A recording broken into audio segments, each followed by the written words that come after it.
Hello dear students, welcome to Chetan air force physics. आपके पास देखो भाई, कल हमने 13th क्वेश्चन किए थे। नेक्स्ट 14th में क्या कह रहा है? कह रहा है if linear momentum increase by 50%, kinetic energy is increase by. तो काइनेटिक एनर्जी पे क्या इफेक्ट होगा? तो स्टार्टिंग में मैंने P1 मान लिया आपका मोमेंटम। कह रहा है इंक्रीमेंट होने के बाद इसको नाम मैंने दे दिया P2। तो P1 प्लस 50% का मतलब है हाफ, ठीक है, तो हाफ P1। तो आपके पास क्या बन गया भाई? ये एलसीएम लोगे 2 1 3 3/2 P1। अब आपके पास ये क्या बन गया? इंक्रीमेंट होने के बाद 3/2 P1 हो गया। आपके पास रिलेशन होती है काइनेटिक एनर्जी के लिए। Kinetic energy is directly proportional to P square, और P इज इक्वल टू होता है आपके पास √2mE, जो हम पहले भी कर चुके हैं। तो आपके पास क्या कह रहा है? काइनेटिक एनर्जी आपके पास क्या है भाई? वो डायरेक्टली प्रोपोर्शनल है पी स्क्वायर के। तो आपकी काइनेटिक एनर्जी मैंने मान ली E2/E1।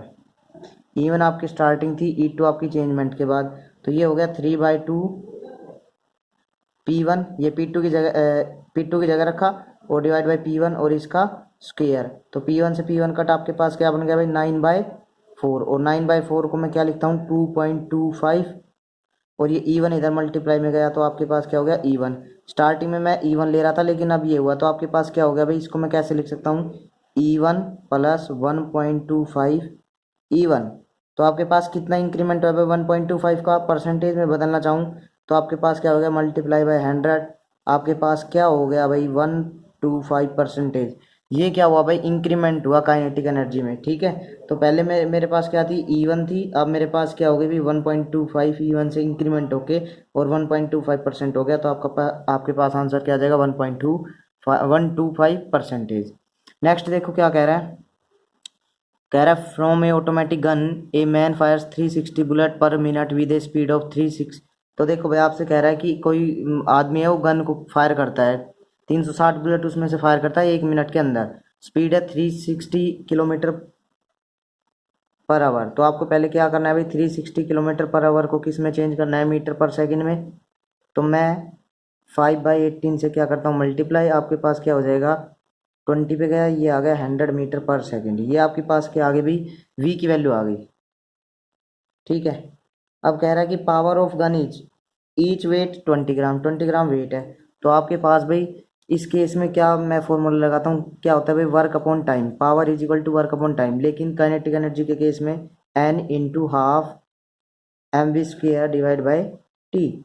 तो आपके पास क्या भाई? N की वैल्यू 360 बुलेट है, इंटू हाफ M की वैल्यू क्या है? 20 ग्राम, किलोग्राम में बदलूंगा तो divide by 20/1000 into V²। V की वैल्यू क्या है आपके पास? 100 का square divide by T. T की वैल्यू क्या दे रखी है आपसे? 1 मिनट, तो मतलब 60 सेकेंड। जब आप इसको सोल्व करोगे तो वैल्यू आपके पास क्या बनेगी भी? देखो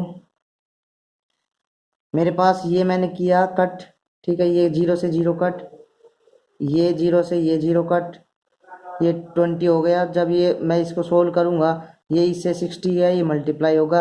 आपके पास जब लास्ट रिजल्ट बनेगा, वो बनेगा भाई 3600 डिवाइड बाय 60। ये इस तरीके से बनेगा, और आपके पास क्या आ जाएगा भाई? 600 वाट। 600 वाट ये आपके पास बचेगा। तो आंसर क्या आ जाएगा? A is the correct answer. Next देखो भाई क्या कह रहा है। कह रहा है electric motor exert a force of 40 newton on a surface on a cable and pull it by distance of 30 metre 1 minute. Power निकालनी। तो देखो भाई, पावर के लिए फॉर्मूला क्या होता है? वर्क अपॉन टाइम होता है। वर्क आपको पता है क्या होता है? Force into displacement upon time. Force की वैल्यू क्या दे दी? 40 न्यूटन, ठीक है, इंटू डिस्प्लेसमेंट की 30 meter divide by time. Time क्या दे दिया आपसे? 1 मिनट। 1 minute means 60 second. तो आपके पास क्या वैल्यू हो गई भाई? 11200 डिवाइड बाई 16। तो ये आपके पास क्या आ गया भाई? 20 वाट आ गई। क्या आ गई? 20 वाट। तो आंसर क्या हो जाएगा आपका सही? A is the correct answer. Next देखो इसमें क्या कह रहा है। If heart pushes 2 cc of blood in 1 second under pressure 20,000 newton per meter square the power will. तो पावर आपके पास देखो भाई, पावर को मैं pressure into volume by time, इस तरीके से लिख सकता हूँ, क्योंकि मैंने थर्मोडायनेमिक्स में पढ़ेंगे भाई हम प्रेशर इंटू वॉल्यूम किसके इक्वल होती है भाई, वर्क की इक्वल होती है। और करके देख लेना, प्रेशर इंटू वॉल्यूम की जब आप यूनिट निकालोगे ना तो वो जूल ही बनेगी, ठीक है। डायमेंशन फॉर्मूला निकालोगे वो ml/T-2 ही बनेगा, वर्क के इक्वल हो जाएगा। तो आपके पास प्रेशर की वैल्यू क्या दे रखी है भाई, 20,000 इंटू वॉल्यूम, वॉल्यूम क्या है 2cc, मैं इसको किस में बदलूंगा भाई, सेंटीमीटर क्यूबिक है, मीटर क्यूबिक में बदलूंगा। मीटर क्यूबिक में बदलने के लिए 2 × 10⁻⁻⁻6 से मल्टीप्लाई करूंगा, डिवाइड बाई टाइम, टाइम दे दिया 1 सेकेंड। तो भाई आपके पास देखो ये 40 है, तो कितनी बच जाएगी, 4 × 10⁻⁻2 बच जाएगी भाई, -4 इससे कैंसिल आउट हो जाएगी, और आपके पास आंसर क्या हो जाएगा 0.04 वाट, ठीक है। ये आपके पास क्या आ जाएगी, पावर आ जाएगी किसकी, हर्ट के ऊपर, ठीक है भाई।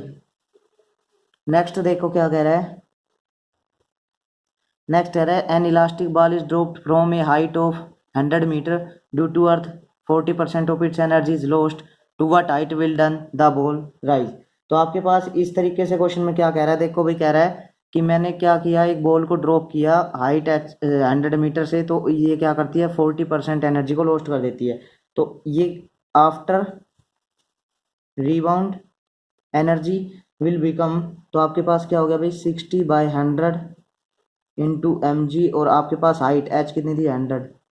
तो ये आपके पास क्या हो गया, कह रहा है कि आफ्टर कोलिजन mgh जो आपके पास होगा वो किसके इक्वल हो जाएगा, इसके इक्वल हो जाएगा रिबाउंड होने के बाद। तो 60/100 इंटू mg इंटू 100, तो 100 से 100 कट आउट, mg से mg कट आउट, तो ये आपके पास क्या आ गई, h आ गई। कब, ये कितनी हाइट पे इंक्रीज होगी भाई, जब ये 40% एनर्जी को लॉस्ट कर देगी, तो क्या आ जाएगा आपके पास 60 मीटर आंसर आ जाएगा, ठीक है। तो आपके पास क्या आ गया, C is the correct answer. Next देखो, नेक्स्ट में कह रहा है bullet is fired from a rifle if rifle recoil freely the kinetic energy of rifle. तो आपके पास रिलेशन बताई भाई मैंने, P is equal to √2 me होता है मास के जो काइनेटिक एनर्जी वो मास की इनवर्सली प्रोपोर्शनल हो गई इस इक्वेशन से, और मैं कहूँ p² divide by 2m is equal to E हो गई। तो देखो भाई m और E क्या है, इनवर्सली प्रोपोर्शनल है। कह रहा है काइनेटिक एनर्जी क्या होगी, अगर देखो ये bullet is fired from rifle, rifle recoil freely, kinetic energy of rifle, kinetic energy rifle की, राइफल का मास ज़्यादा तो लेस क्या हो जाएगी आपके पास, लेस क्या हो जाएगी भाई, काइनेटिक एनर्जी हो जाएगी। क्यों, क्योंकि मास ज़्यादा है तो less kinetic energy, inversely proportional हो गया ना इससे। तो आपके पास क्या है भाई, ये लेस देन, बी आंसर आपका आ जाएगा। नेक्स्ट देखो, the earth radius is R and according due to gravity at it surface is G, if a body of mass m falls from a height h is equal to r/5 from the earth surface potential energy decrease by. तो भाई देखो इस case में आपके पास कौन सा formula लगेगा, तो ये आपके पास होता है change in potential energy, change in you potential energy Gm/m/r minus जो आपके पास h की वैल्यू दे दी है वो है r/5, ठीक है। तो Gm/m/r minus Gm/m/r plus h की वैल्यू क्या दे दी भाई r/5।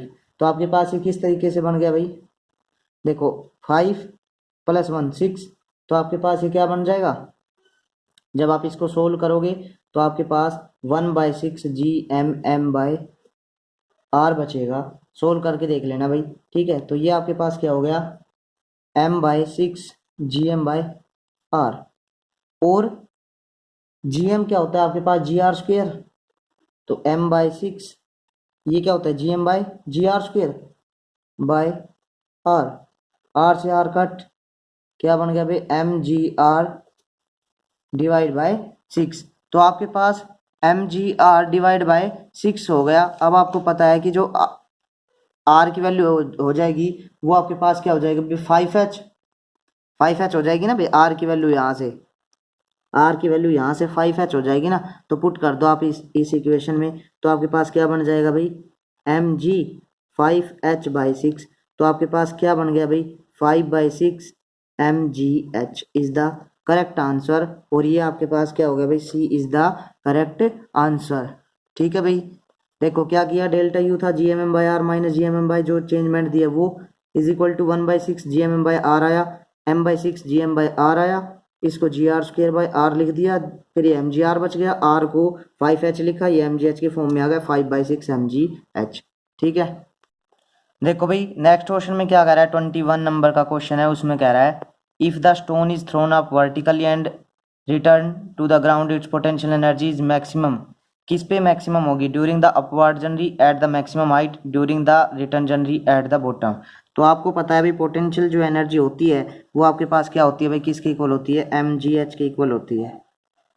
Potential energy is equal to M G H होती है। तो देखो भाई ये मास पे भी डिपेंड करिए, जी पे भी और एच पे भी। इसमें देखो क्या क्या है दे रखा है, upward जनरी, return जनरी, eight the bottom, लेकिन हाइट। तो यहाँ पे आपके पास क्या बन जाएगा भाई, ये एट द हाइट। अगर मैक्सिमम हाइट है तो यू की वैल्यू जो पोटेंशियल एनर्जी की है वो भी क्या होगी, ज़्यादा होगी। तो आपके पास आंसर क्या आ जाएगा, मैक्सिमम हाइट। नेक्स्ट देखो which of the following is a form of energy.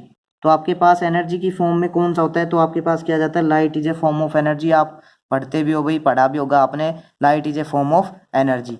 Next है ए बॉडी एट रेस्ट में है, कोई बॉडी रेस्ट में है वो क्या रखती है भाई, मोमेंटम तो रखती नहीं। क्यों, क्योंकि मोमेंटम क्या होता है, P is equal to M V, लेकिन वी तो जीरो है, तो ये भी नहीं रखती, स्पीड भी नहीं रखती, वेलोसिटी भी नहीं रखती। क्या रखती है भाई, वो एनर्जी रखती है। और कौन सी एनर्जी रखती है, पोटेंशियल एनर्जी, रेस्ट में है तो। ठीक है, काइनेटिक एनर्जी की बात नहीं करें। काइनेटिक एनर्जी क्यों नहीं रखती, क्योंकि वो क्या होता है, half M V square, V का केस हो गया।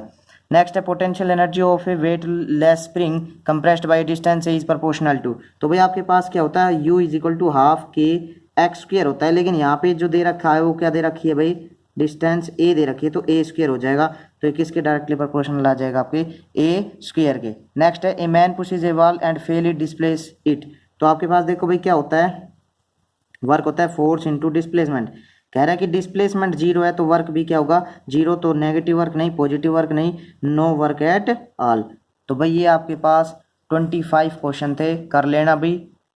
ठीक है, और चैनल को सब्सक्राइब शेयर लाइक करते रहो भाई, दबा के करो, और ऐसे ही एफर्ट लगाते रहेंगे, आप भी ऐसे ही एफर्ट लगाओ। जय हिंद, जय भारत।